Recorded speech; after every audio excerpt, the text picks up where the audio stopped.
Hi అండి, అందరికీ నమస్తే. ఈరోజు పుల్ల పుల్లగా నోటికి కమ్మగా ఉండే చుక్కకూర పచ్చడి ప్రిపరేషన్ చూద్దామండి. ఈ పచ్చడి అన్నంలోకైనా దోశలోకైనా చాలా టేస్టీగా ఉంటుంది. ఆకుకూరలు తినని వాళ్ళైనా ఇలా పచ్చడి చేసి పెడితే అన్నం మొత్తం ఈ పచ్చడితోనే తినేస్తారండి. ఈ వీడియో కంప్లీట్గా చూడండి. మీకు నచ్చినట్టయితే please subscribe my channel and ఒక లైక్ అండ్ షేర్ కూడా చేయండి. ఇప్పుడు లేట్ చేయకుండా మనం వీడియోలోకి వెళ్దామండి. ఇక్కడ నేను ఒక 5 కట్టల చుక్కకూర తీసుకొని ఆకులో గడ్డి మిగతా వేరే ఆకులు ఏమైనా ఉంటే అంతా శుభ్రం చేసుకోండి. ఈ ఆకు అయితే బాగా ఫ్రెష్గా ఉందండి. దీన్ని ఇలా చిన్న చిన్న ముక్కలుగా కట్ చేసుకోండి.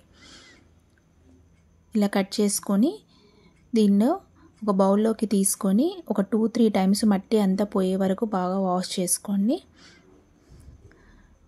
చాలా బాగా వాష్ చేసుకోవాలండి, లేకపోతే ఇసుక వస్తుంది. ఇలా అంతా వాష్ చేసుకొని ఒక బౌల్లో పక్కన పెట్టుకోండి. ఇప్పుడు ఒక ప్యాన్ తీసుకొని స్టవ్ ఆన్ చేసుకొని దానిలో ఒక 2 స్పూన్స్ ఆయిల్ వేసుకోండి. దీంట్లో 4-5 మిర్చీలు తీసుకోండి. మీకు కారం ఎక్కువ కావాలనుకుంటే ఇంకా 3 మిర్చీలు ఎక్కువ వేసుకోండి. నేను కొంచెం కారం తక్కువ వేస్తున్నాను. దీనిలో 2 స్పూన్ల శనగపప్పు, 2 స్పూన్ల మినప్పప్పు, ఒక 3 స్పూన్స్ పల్లీలు అన్నీ వేసుకొని ఇవన్నీ బాగా వేయించుకోండి. ఈ పల్లీలన్నీ దూరగా వేగే వరకు వేయించుకోవాలండి, అప్పుడే బాగుంటుంది టేస్ట్. ఈ పల్లీలన్నీ ఇలా బాగా వేగాక దీంట్లో ఒక 3 ఎండుమిర్చి కూడా వేస్తున్నాను. దీనిలో కొంచెం స్పూను జీలకర్ర కూడా వేసుకోండి. ఈ ఎండుమిర్చి అంతా బాగా వేగాక ఇక్కడ మనం ముందుగా వాష్ చేసుకున్న చుక్కకూరను ఇప్పుడు మళ్ళీ ప్యాన్లో మళ్ళీ కొంచెం ఆయిల్ వేసుకొని దాంట్లో వేసుకోండి. ఇప్పుడు దీంట్లో నేను ఒక 2 టమాటోస్ కూడా వేస్తున్నాను.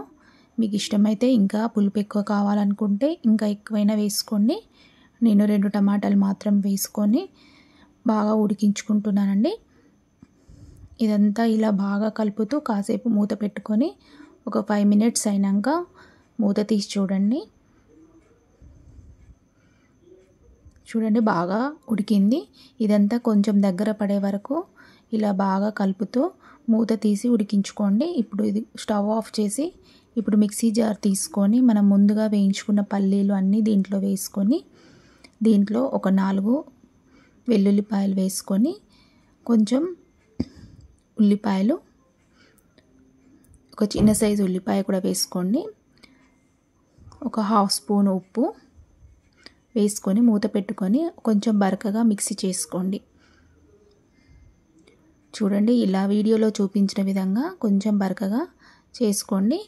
ఇప్పుడు దీనిలో మనం ముందుగా ఉడికించుకున్న చుక్కకూరను కూడా దీంట్లో అంతా వేసుకొని ఒకసారి మిక్సీ చేసుకోండి.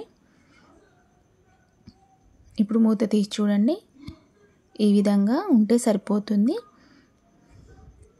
దీంట్లో ఇప్పుడు ఒకసారి ఉప్పు చూసుకోండి, మీకు కావాలంటే మళ్ళీ కొంచెం వేసుకొని ఇప్పుడు ఇదంతా ఒక బౌల్లోకి ట్రాన్స్ఫర్ చేసుకోండి.